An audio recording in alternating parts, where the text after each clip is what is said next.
Hi, Aimee. Welcome to We Know the Rules podcast. Hi, Aimee. Thanks for having me today. Yeah, I'm so honored. Honestly, first of all, congratulations on all the achievements that you have achieved in the world of rugby. Yeah, thank you. It's been a wild journey, but I've certainly enjoyed along the way. And I'm always happy to chat to people who actually like referees. So thanks for that. I know that it's a very rare breed, isn't it? Like, yeah, Oh, being a yeah, referee. yeah. It's probably getting better and better. And I'd say in the women's game, it's a very positive space, a very family atmosphere. Yeah, I hope that it will continue, that people will see us as human beings doing our absolute best on the field. Um, yeah, as opposed to the person who lost the game for them. Yes, yeah. No, I really like the way that you describe it, that I think people really tend to forget that we are human beings and we're, another person on the field or in a ring in my case. And, and we do make mistakes, right? Because that's what people do. Mm, But a lot of people perceive referees as, just robots. You have to be like perfect 100% all the time. mm, mm. Yeah. I'm going to get straight into it because you just, well, pretty much finished the Women's Rugby World Cup in August and September, which was held in England. And you did the opening match. How was that? Brilliant, eh? I probably didn't know what to expect. I was a part of the last two World Cups, and the women's game was growing, growing, growing. And I've just seen over the last few years it's grown exponentially. But to be setting up for that opening match, knowing that the crowd there was already bigger than the final crowd in the last World Cup, I was like, okay, here we go, and this is going to be great. And it was just so good to have a packed stadium, two brilliant teams playing, and just like, okay, this is happening. This is where we want to be.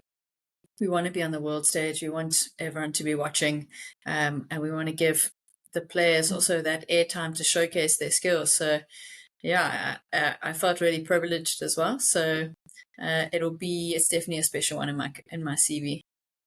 Yeah, definitely.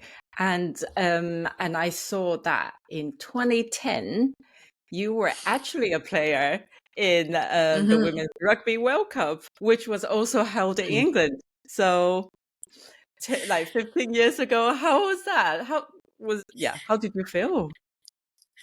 Yeah, it's quite weird to go full circle. For me, playing was the other day, but it's actually it was actually quite a while ago. So 2010,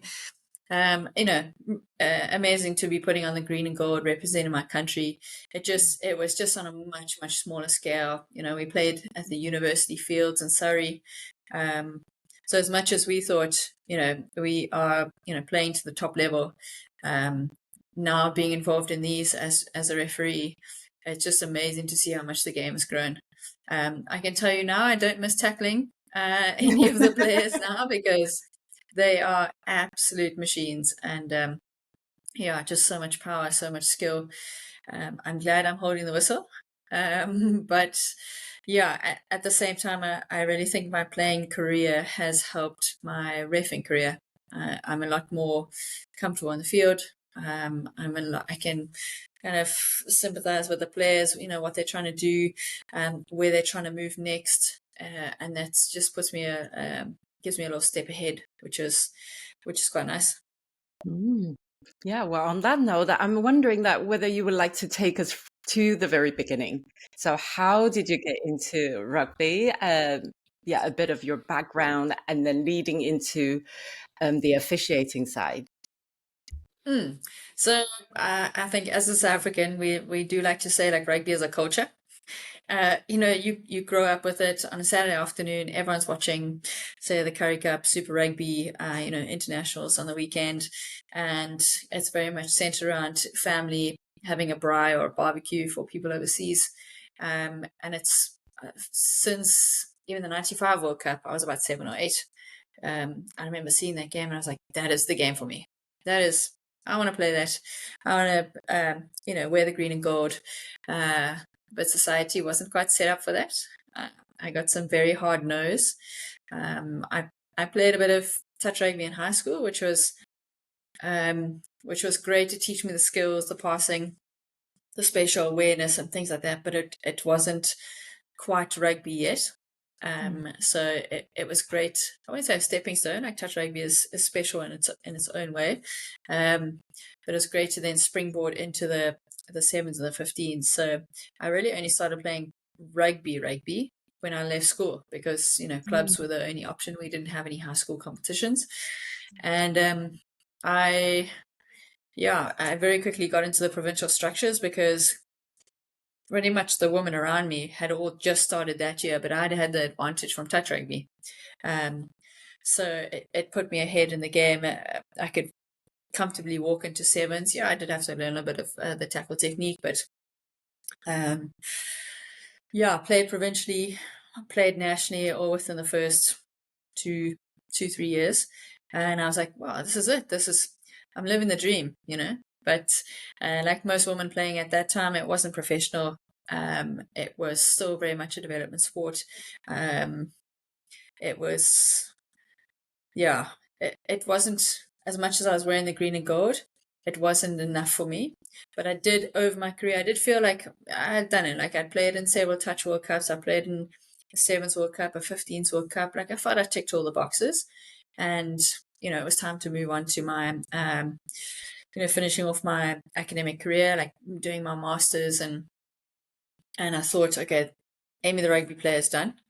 It didn't last very long though. So I retired in 2013, and then 2014 in January, February, I was already hey guys, to my local union, like, I'm going to start reffing. Can I start reffing? Like what do I do? Where do I go? Because interestingly, I always ref the games that I play. I don't know what it is. Like I have a fascination with the law.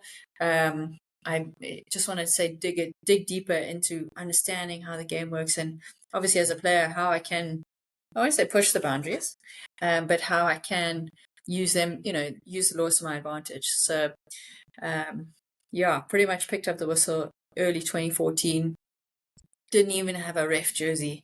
Got pulled into the national camp, and I was like, right, this is getting quite serious. And it was great that my Western Province Union supported me. It was great that SA Rugby pulled me in, kind of took me under their wing, and said, listen, you've got all this playing experience. Let's now guide it into the referee side. A very humbling experience, I can tell you that. I did think, well, listen, I play for South Africa, and this should be pretty good. No.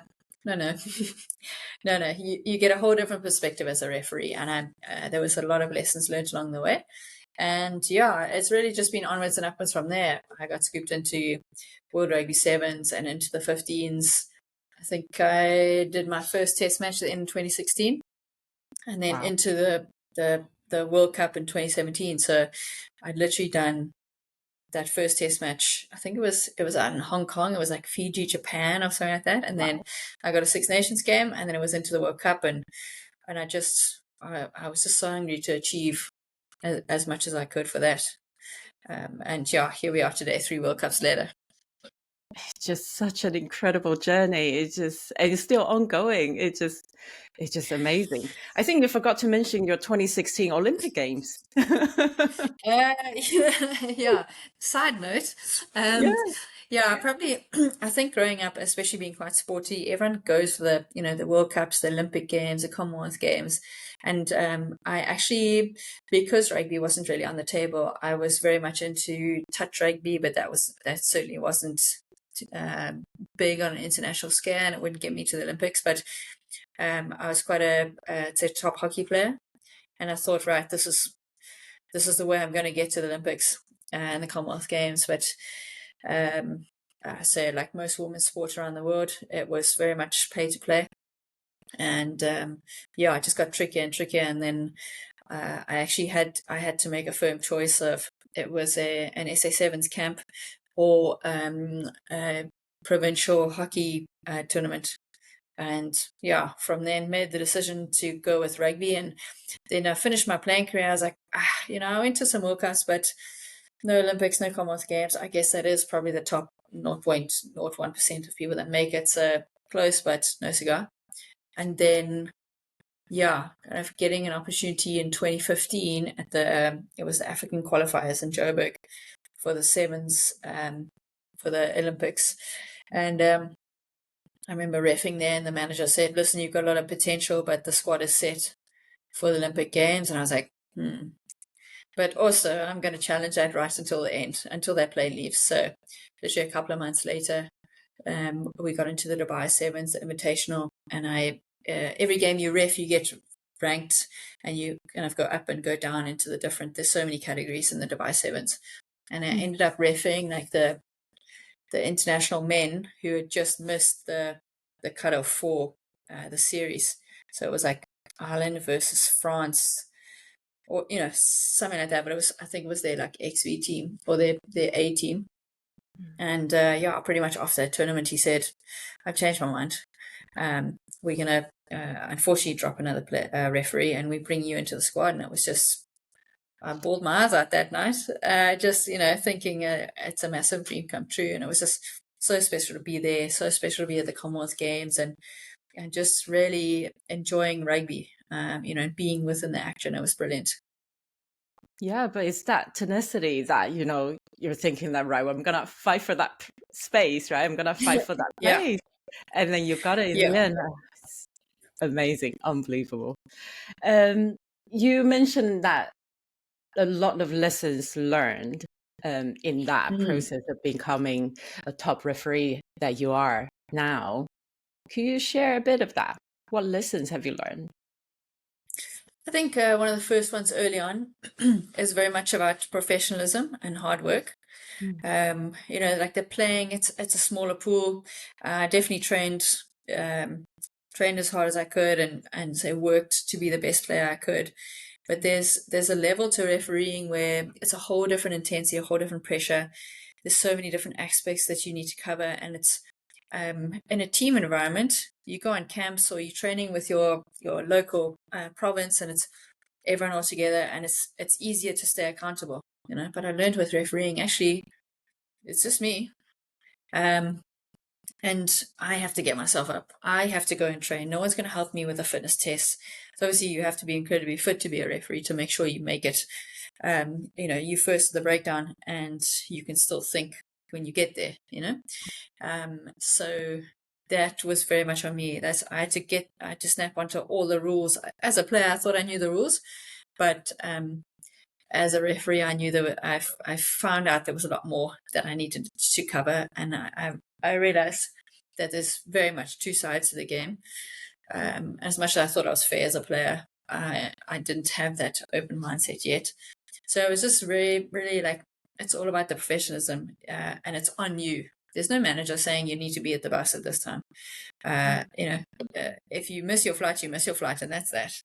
So that was good. I was okay to jump on board with that, but I think a lot of it came on the field. You are so exposed, and so with reffing, it's like a physical and mental challenge, like it is playing, but then there's the emotional aspect as well.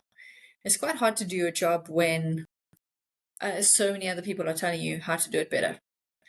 And it's quite hard to know that is a clear mistake. I've seen it on the screen. I've seen the replay. It's clearly a mistake. Or, you watch it back on the video and you're like, oh my gosh, how did I get that so wrong? And that's quite I would say humbling, but it's quite a vulnerable experience as well, because obviously you want to be perfect. You very quickly realize you're never going to be perfect, but you still want to try. You still want to try to be the best you can be. So, I think early on, I was fast-tracked a little bit within the structures, because I had the head start of playing nationally. And it just got to, okay, your next step is the provincial under-16 boys. And it felt like, okay, throwing you into the deep end. Okay, you did well with that. Okay, now it's the under-18 boys. It's Craven week. There's no woman has ever gone to Craven week, but off you go. And yes, they did provide the support, but a lot of it came from me, because it had to be me. I had to make the decision that I am going to do it, and this is what I want to do. Because if you don't have that strong mind, the reffing world it'll break you. And it's a tough place to be if you let all that outside influence get to you. So it was very much, I learned a lot about myself, about how to be strong, how to be confident, how to be independent, professional, and know who I'm listening to.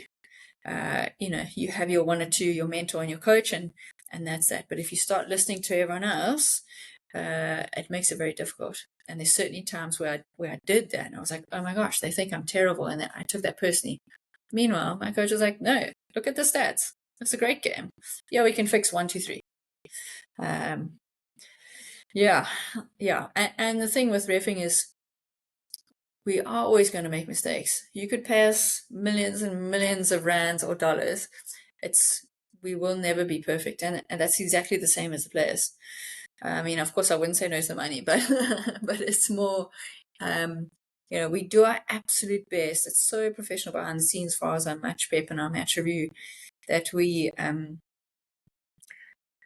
try to get it as close to 100% as possible. And if you think about, if you scored 98% in a maths exam, a science exam, that's brilliant. But if we get that, there's 1 or 2 errors in there, people think it's a poor performance. So it's quite a shift, Yeah. No, all the things that you said, literally said it like to my heart. It just, I completely get that. And one part that you said that we're really exposed as referees, right? Like, of course, like most people are watching the players, but being the referee, you're making all the decisions, you're giving all the calls, and you're so Yeah. exposed.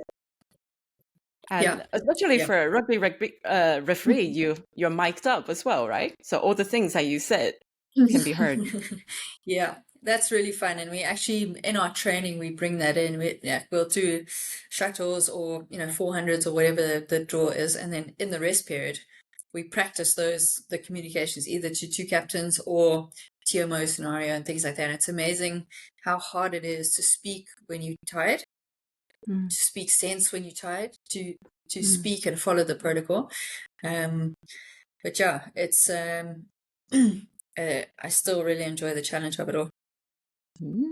Yeah, I could feel that you're definitely thriving in that environment. And like you said, I cannot imagine, you being on the field with the captains and obviously with the teams and with the spectators in the stadium, and you have the voice in your head. And I was like, oh my God, like all the things happening at the same time. And obviously all the emotions are high.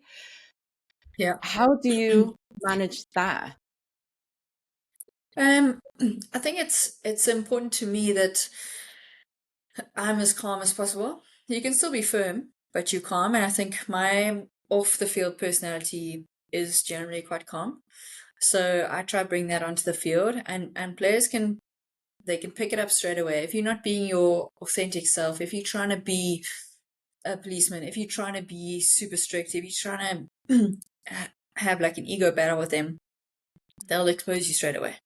So I just go on, and this is me. And if a player comes in at this high intensity, I can hit them with a low intensity, and I often find they'll come down to me. Some players will never change, but you also learn tools about managing certain players in different ways. But I often find it does work in my favor, and especially refereeing the men. It took a long time to get here, but I think we actually get extra respect because it's a woman. Sorry, yes, we'll do that. But yeah, it's not an easy part of the game to try and manage 30 personalities and the intensity of a close game or a team under pressure and things like that. Yeah. Well, talking about gaining respect from players, especially male players, I think you've gone viral a few times, right? Just in terms of the things that you said.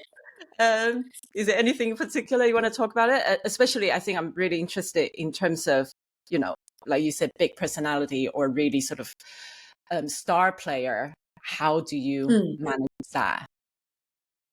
Yeah, I think it's a tricky one, and I probably got myself. I didn't plan for those moments. and words come out, and once I've said them, on TV, and then it goes onto social media. But I think the messages you want to get across, we can't, and like we're not robots reading off a page, like this is what you must say when this happens. It's actually take control of the moment, but do it authentically, because then people, they're also like, Amy's really put the foot down there, or in the senior URC match, there's no way I'm going to talk down to international players. So I see, guys, I have full respect here. Let's see how we can make this work together, because it would just be a much better game like that. So you do have to plan your approach. You do have to, we call it like, know your customers. And you do have to be dynamic in a very intense atmosphere, or an ever-changing environment. So it is quite tough. And I think in the way that those clips went viral, I think it did bring more attention to the referees. I generally have seen that the responses are positive, which is always nice. Obviously, we don't look at social media too much, because you can get yourself stuck into a deep dark hole. But yeah, I think it was a moment to just, hey guys, the referees are there as well, and it's important that we do respect them. And but you can't always, I would say, run your mouth. It wasn't that I ran mouth. You can't always speak and be in control all the time. I think sometimes, or most of the time, I try and make it that the players are the rock stars. Let the attention be on them. I'm just over here doing my thing, and if I need to step in, I'll step in. But essentially, the crowd and the people on TV came to watch the players play. So I shouldn't be making it about myself. So it's quite a hard balance to get right. Yeah, no, absolutely. This is something is very similar that I have as well. So often, like if I feel like the sort of pressure is on, or the competition is really intense, I kept telling myself that, well, it's not about me. It's about, in my case, it's about the boxers and stuff. And like you say, it's about the players. And I think when I tell myself that, it really takes off a lot of pressure, and kind of like what you mentioned earlier as well, it's that drop of ego, just accepting that it's okay and there's no ego here. And yeah, that, I think that definitely made me relax a lot more. I think that it's not personal. That's really important. I wish more referees, umpires across the game got that. It can certainly feel personal, because they generally go straight to you and they shout at you. But it's you just the person that gave a penalty against them. You just the person that called the forward pass. It's you the messenger, and sometimes they don't like the message. But it's not about Aimee. Yeah, they don't. I'd like to think they don't they hate Aimee, And same in your case, they don't hate you. It's just more. It's not how they thought it was going to go, so they're upset. Yeah, definitely. So coming back to all the different kind of input when you're on the field, right? So the voice in your ears, the stadium, the players, and all the emotions running high. I saw that you were very openly talk about being diagnosed with autism, I think a few years ago now. And that kind of sensory input could be quite overwhelming, couldn't it?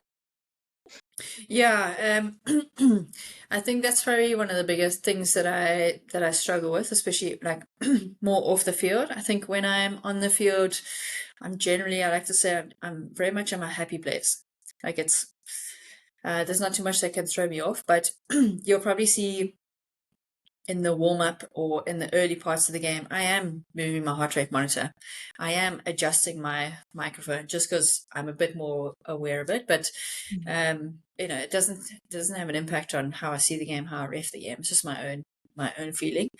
I wish people knew how much we wore. Like I don't know how much you wear in a match, but obviously we've got the headset or the earpiece and the microphone, and in under your jersey you have a vest with, say, comms comms boxes with, different controls, different everything. So you got, so there's one on the front, two on the back. Plus you got your GPS unit, you got your heart rate monitor. And you're running with all of this, and then the people that can speak to you would be both your assistant referees, the TMO, the tech table, like if there's any issues with, if they want to do subs, and then it'll be from both sides. Plus the timekeeper speaks to you as well, so it's constant. It's constant. So, I've certainly had to do a lot of, um, what's the word? Like, I've certainly had to adjust. I've certainly had to do a lot of like mind work, visualization work. I sometimes train with, say, a heavier vest or something like that, or something that on purpose irritates me, just to try and get through it, because that's my own thing. I think, most people, everyone has their own thing, but for me, the diagnosis of being autistic, it was quite a late in life diagnosis. It was actually it's a massive relief, because then you see the other refs and they don't struggle at all. There's not heart rate monitor, GPS, all the comms, and they carry on with life. And I'm like, wow, why am I struggling so much? Why does everything have to be the way it is? And so it was a relief to get that and to just say relax a bit. Just, hey, my brain works differently. But it actually works really well. Like once you can get past that, like on the field, there's no sensory issues. I really love the buzz of the atmosphere and the players and the intensity of the match. And a lot of the traits of being autistic are really helpful in refereeing. I have a really strong sense of justice and fairness. My communication is generally very simple, and quite clear, and also like, from a social thing, I don't need to be the center of attention. I'm quite happy at the back to listen and see and go, you guys do your thing. Okay, now I need to step in and say my say, or blow the whistle. So it works really well, and I'll probably be bold enough to say I think there are more referees and umpires that are neurodiverse. But it's, I find it more beneficial than detrimental. Yeah, no, I absolutely love that. Just I think in one of the interviews you actually described it as your superpower, that you use it. Yeah. No, Yeah, massively. So it's actually probably unfair to the rest of the group. Like I have this extra superpower, but there'll be one or two other moments at camp where it does become a negative thing, like if people change the structure of the day. But I've learned to adjust, learned to adapt. This is high performance, and this is how you have to do it. So, yeah. Yeah, that's amazing. So what are the biggest challenges that you have encountered through your journey being a referee? Obviously, you referee both male and female, but what would you say the biggest challenges? I think every game is different.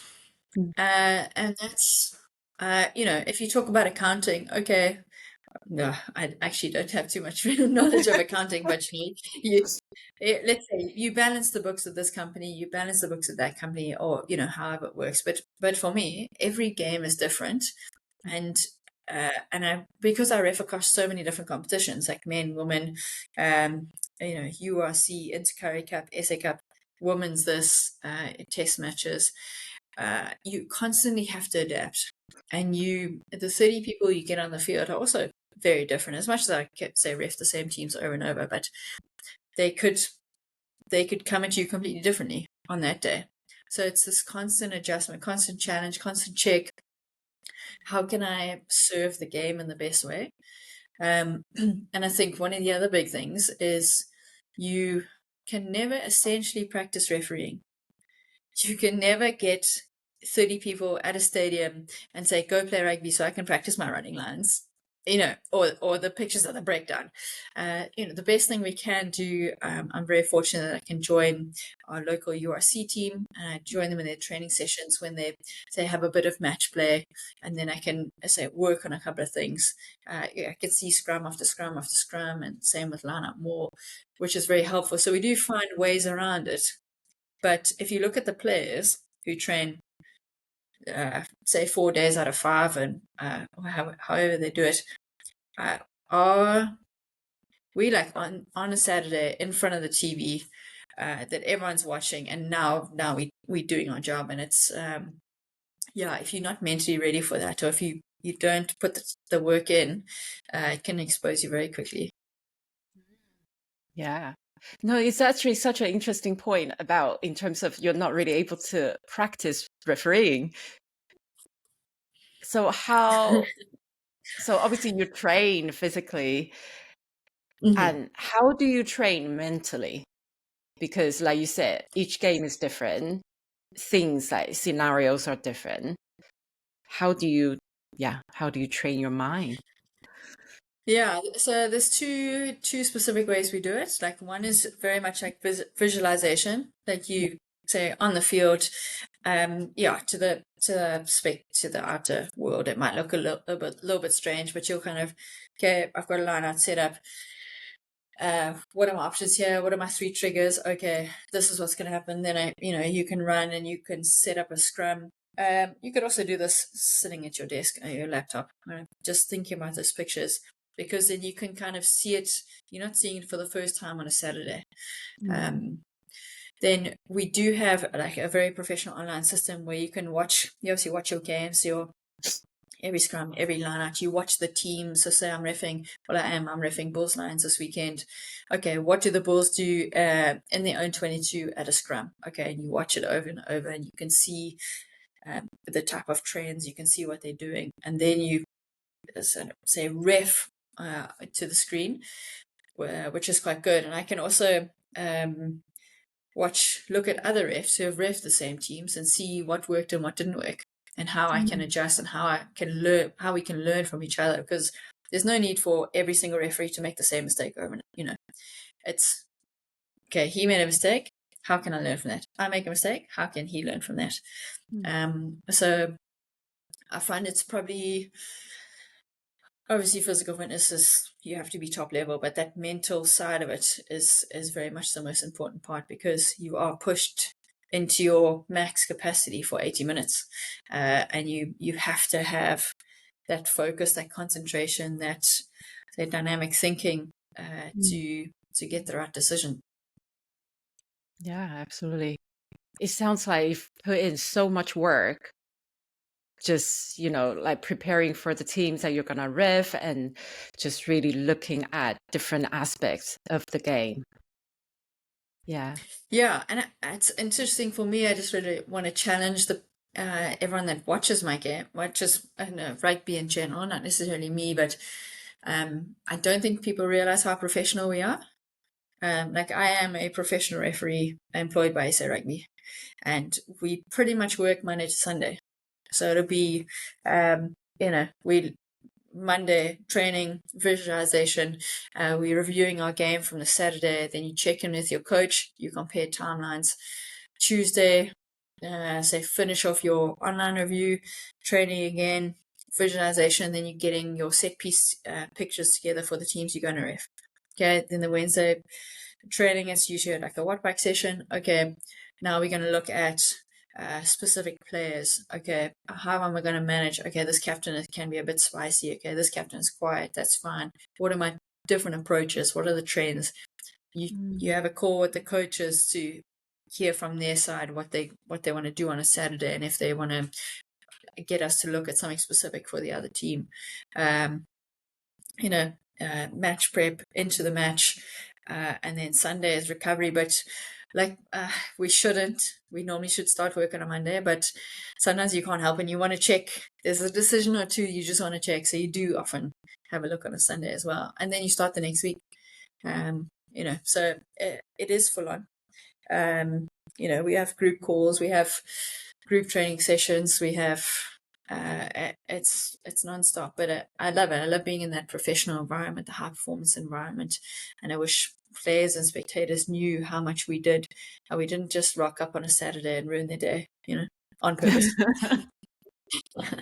Yeah. No, I always find it funny that a lot of people, players or spectators, kind of feel like the referees are against them or against their team.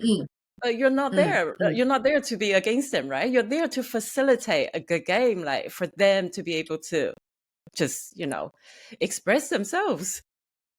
Yeah, yeah, and that's a hard concept sometimes, Mm, because sometimes you do make a mistake. You miss a knock on at the back or ruck. You miss, the tackler didn't roll, and you rewarded the jackler, or something. You miss maybe a late tackle. Sorry guys, I didn't see it.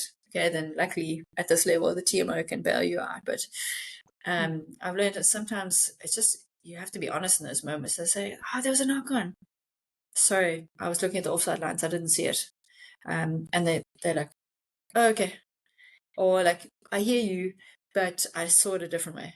Okay, as long, when you start to acknowledge them and they feel heard, they and as opposed to say just pushing them away, building up this wall around you, you can generally calm them down.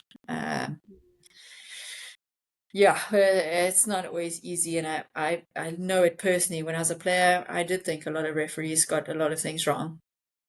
However, once I picked up the whistle, I actually realized they're doing it for both sides. They're doing their best for both sides. mm, You're just not always seeing, how the other team are dealt with as well. mm. Yeah, absolutely.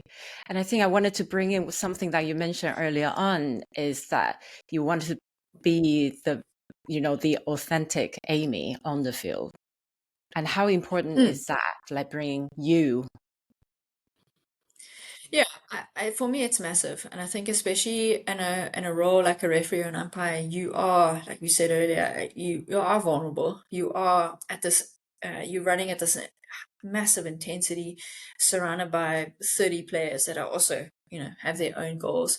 And I think initially, I started. I would say a bit of a policewoman. Like, I know the law. That's that. Bang, bang, bang, bang. So I felt the extra need to prove myself and prove to others that I knew the law. But actually, the further I went, I realized, like, calm down and be yourself. You don't have to be this policeman. It's not, the focus is not on you. Um, it's about the players, it's about serving the game, like you said, it's facilitating the game. And as soon as I had that approach of, Aimee, no need to be, say, insecure, worried about anything else and having to prove that you know everything. Aimee, I know as much as I know. I know that I prepare. I know that I'm professional. I know that I've got all this experience. So be comfortable in yourself, because players respond directly to that. And they can see when you're being your authentic self, and they can see when you're insecure. They can see when you're trying to enforce the law when it's really not necessary. And along the way, I find it's actually the better referees know when not to blow their whistle, because they're actually comfortable with being uncomfortable. I know in some of the camps and the groups, they talk about hugging a cactus, hug the cactus. So you must be comfortable with being uncomfortable. And that mind shift has really helped me going forward in the bigger picture. Mm. And that's such great life lessons as well, isn't it? Just really be really comfortable with the discomfort and then being comfortable just being ourselves. Yeah, Yeah. yeah, it's massive, and probably the more I've refed, I feel like I've become a better person off the field as well. So it's been really beneficial both ways. Yeah. Amazing. So you have done so many things, so many firsts, and you have achieved so much. What's next? What's the next level for you? That is a great question, because often we say as referees, like, a week is long, because perspectives can change, performances can change. Um, but for me, on a personal level, I I have really set my sights on 2029, the Women's World Cup in Australia. I think, so where I'm at now, so I've ref the most World Cup games of any referee, male or female, which is amazing. And I obviously increase my test matches on the women's side and really set that bar so that the next generation coming through, know what they can work towards and hopefully break in the future as well. And so I have goals on the women's side. There's also the British and Irish Lions series in 2027. obviously still waiting for details with that, but I think that would be a massive achievement to be involved in those tests. And I think on the men's side, it's really just cementing. I've done a lot of firsts, but it's about cementing my place in URC, EPCR, Currie Cup, SA Cup, all the different competitions that I'm a safe pair of hands, a safe person to put on, as opposed to, first, okay, we give the woman a chance. No, I'm here because I earn my way, and I'll prove it to you consistently. And I think obviously, like any other referee, you want to be involved in the playoff games. Semi-finals, finals, it's a great achievement. But at the same time, you can never control appointments, but you can control what you put out on the field. And I want to perform to the highest standard I can consistently, that my name is in the hat. And then what comes out of there is up on them, So we'll see. We'll see how we go. But yeah, staying on the top of my game for as long as I can. Yeah. Oh, amazing. I really love the part that when you said that, you want to be recognized as for your ability, not just a tip box that, oh, we're going to give women a chance. One of the referees I spoke to before, she said that, well, for some people, putting in a female referee is a risk, right? So a lot of people don't want to take that risk. And you mentioned that you need to, or you feel like you need to prove that you belong to that position. How do you feel about that? Do you think it's a risk to put female on the pitch, on the field? I think two sides. I think if we look at the reality of, say, most of the world, I think we have to operate in a space of being at 150%. Just to really prove our way, and I've accepted that, and it is what it is. And society has definitely changed. I know in World Rugby has certainly changed, and in SA Rugby that mindset has changed, and will continue to change, which is great on that side. But I think I've lost my point. I had a second point. Say about society changing. Yeah, and it's probably just generally about your own mindset. If you don't see yourself as a female referee, see yourself as a referee, because sometimes we can get caught, not really in a victim mentality, but as the extra, as a female, as a tick box. But we really just want to prove our way as much as we can. Yeah, that's really helpful. Thank you. So finally, what advice would you give to the young women, girls in rugby or just in school, and they want to play? What would you advise them? Firstly, I'd say rugby is a brilliant game. And I think initially we worried about the contact and things like that, but rugby trains you in a way that you prepared for that contact. You do have the right technique. It takes the danger out of it. And it's actually challenges you in so many different ways. Because, different positions are different. So different positions have their own specific roles. Rugby is very inclusive, shapes, size, abilities. Everyone is welcome, and it's very much creating that safe environment for everyone. So it's how do we bridge that gap? Well, for a lot of girls, if you can see it, you can be it. And I think this Women's World Cup was very much just a brilliant showcase of the women's game. And I think I know that sparked a lot of inspiration for the next generations, and I want them to see that and see women doing well and see female referees doing well. And it's rugby brings out a different strength and a different confidence that I'd love all women to have and all girls to have. And I think we do sometimes we are our own worst enemies.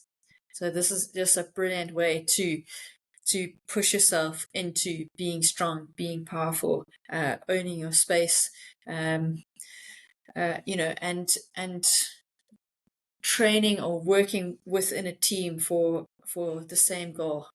We all, as much as I've played a lot of sports, I feel rugby is really special in that you put yourself on the line, physically, mentally, emotionally. You push to such a different capacity.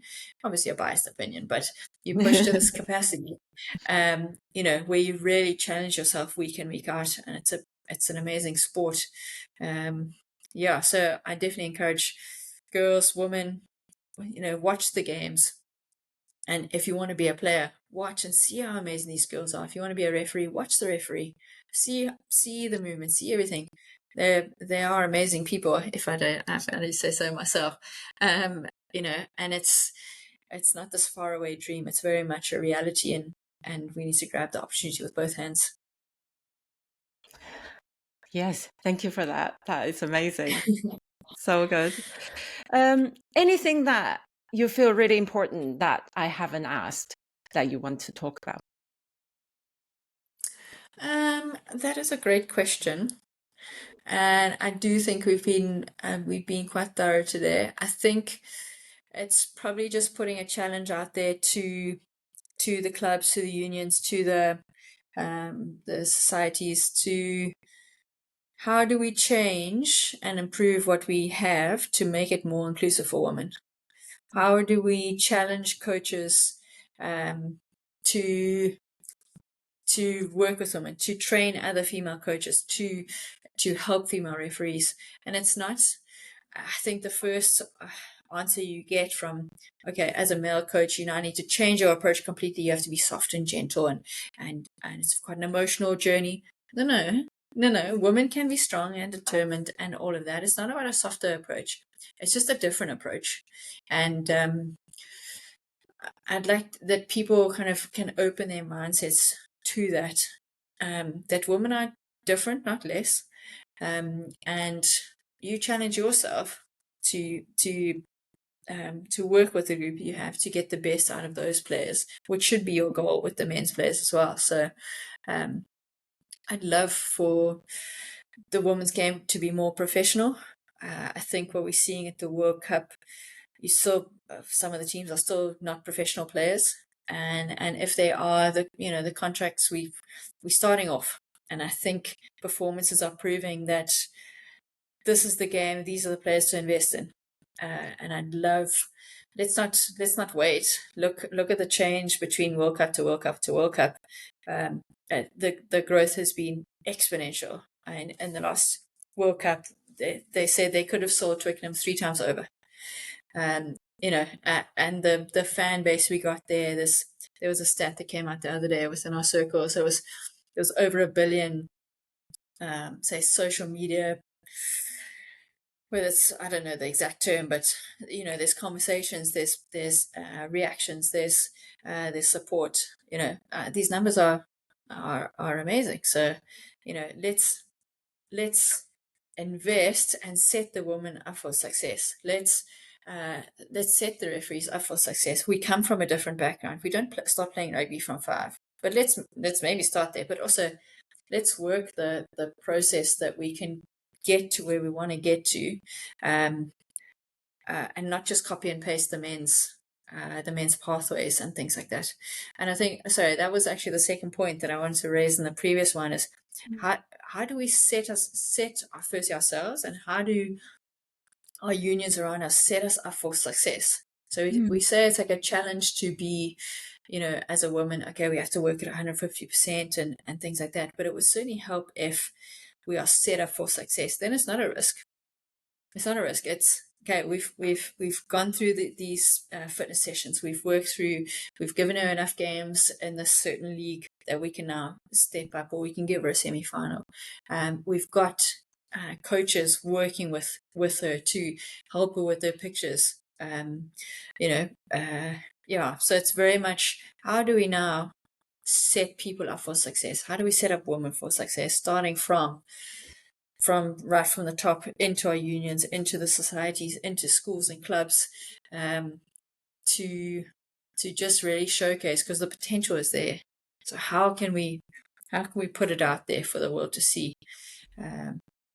yeah, that was a lot, but I feel really passionate about, especially about the women's game Yeah. and just and rugby in general. And I just think it's, yeah, women are amazing, and it's just been so good along the way as well. There's been incredible male allies in the game, and that I've certainly experienced, and it's just let's. It's not like a kumbaya moment. It's not like everyone should love everyone, but it's just, guys, let's embrace this. Let's all work towards a common goal of showcasing rugby. You know. Yeah. That's amazing. Such powerful messages. And yeah, thank you for that. And I really love what you said. Women are different, but not less, right? Yeah. We're just set Yeah. up differently. Yeah. And then how can the bigger environment really support us for that success? And And we need to be brave enough to ask for that and to expect that as well. Uh, it's there. We have the potential. Now, guys, how can we do it all together? You know. yeah, that's amazing. Thank you so much. Aimee, it's such Pleasure. an Thank you, honor Amy. talking to you. Honestly, I feel so privileged and just, yeah, like really, really honored. And thank you for sharing your wisdom and all your professionalism on the pitch, in the interview, and just being the authentic you. And I love all your one-liners that gone viral on social media. People need to check them out. And it's something I need to learn. And I just think they're brilliant. So thank you so, so much. And I wish you all the best. And then, all the way up. The only way is up. Yeah, yeah. Thanks, Amy. I really appreciate that. And it was lovely chatting to you today. And I think, yeah, the more us women can engage like this in such a positive environment, the better we can share the good news, you know? Yeah, definitely. Thank you so much. Brilliant. Thank you. Thank you for listening. I hope you enjoyed the episode. If you do, please comment, like, share, and subscribe. Thank you.